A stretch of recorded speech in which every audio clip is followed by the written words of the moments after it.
nhớ rồi nó biết tôi cho cuốn chùa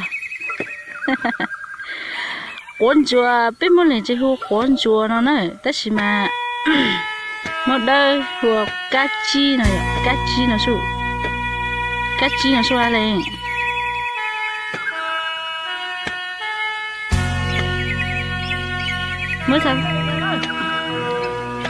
mới sao phong gì ít sao phong gì ta hùa cuốn chùa nó chơi trong đi cho nè phùa này cái này phùa tới muốn chuồn chùa tài đã khăn nọt đua này à thấu cú hay đấy bên nào cuốn chùa này là đấy là sao đấy nó cuốn chùa trên xe tới muốn chuồn chùa tài đã khăn nọt cho này phùa này à hùa cá chi là mà thế giờ hùa cuốn chùa nó mà chi giờ nó này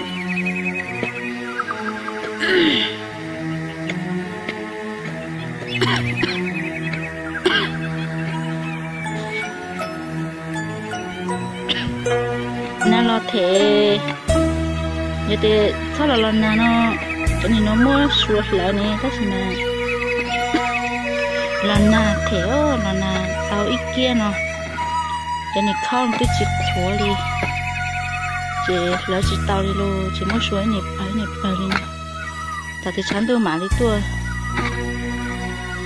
lại nữa chẳng tao chào mà nó chả đi nữa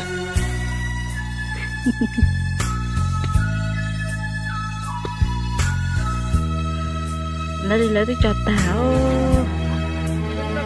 nè tay đi tôi cho tao nè tay ha từ tính nhá ha nè rồi lấy cho tao chúa cú chúa ít linh nè tôi tốn kinh nè ta mà đi cho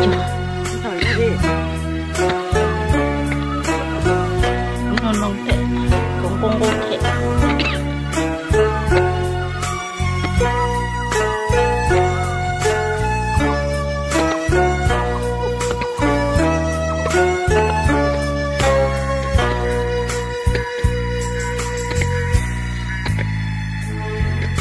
yo ra là con giờ chỉ lo mất ăn luôn mà chắc còn miếng giờ chỉ lo nữa hà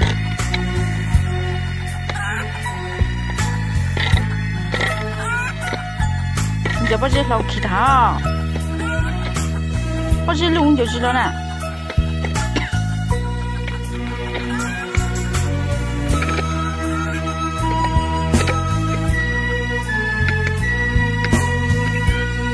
thì mình nhớ nó cần tới cái tháp bao nữa tháp bao chợ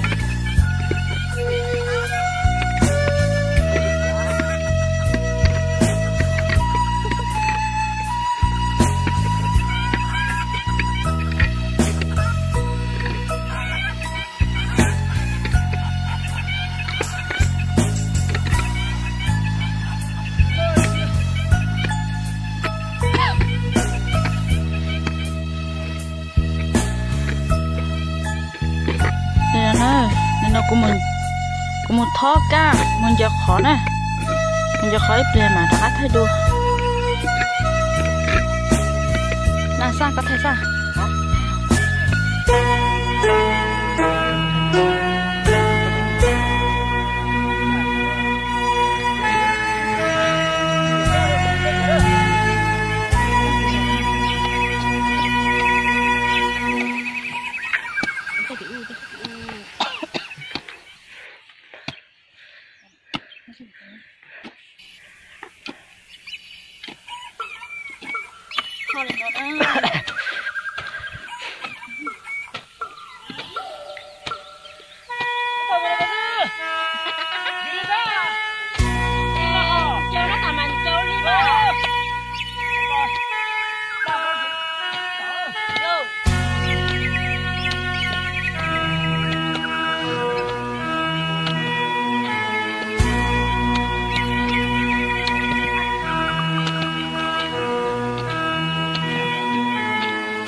Ini tak konjot na?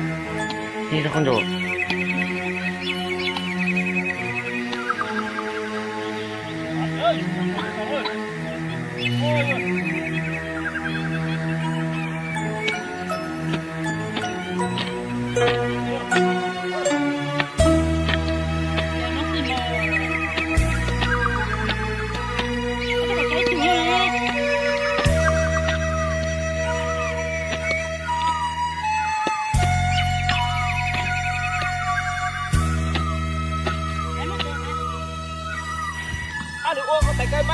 ơi.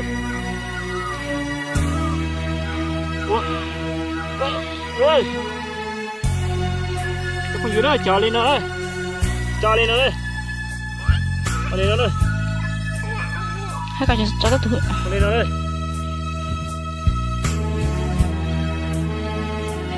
Nè cái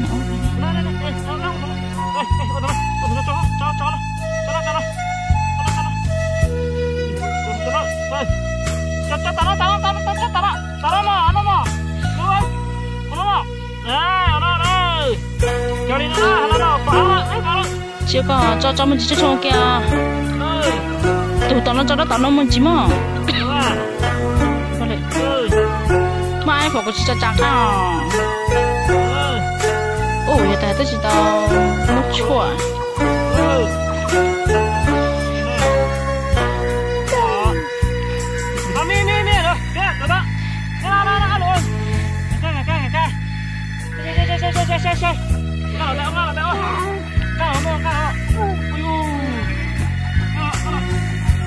Cái chi nữa, cái chi, cho cuốn chùa nè, cái chi đó,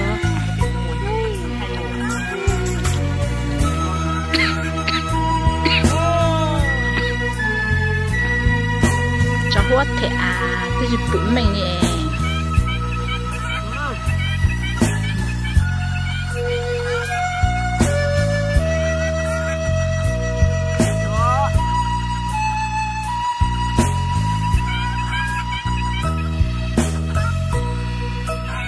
Cho nên nó bút tao nó nè,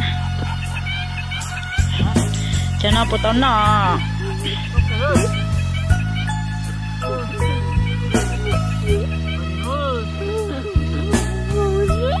hả?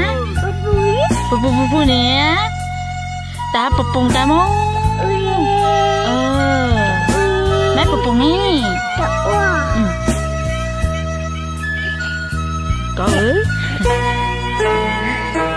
Tại hồ gì nó bây giờ cắt chi nó bây giờ cuốn đồ nó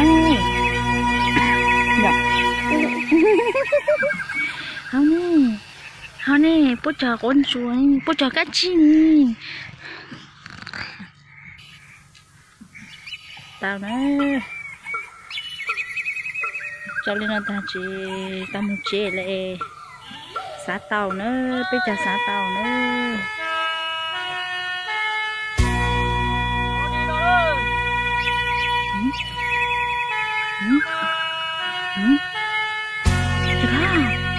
chị có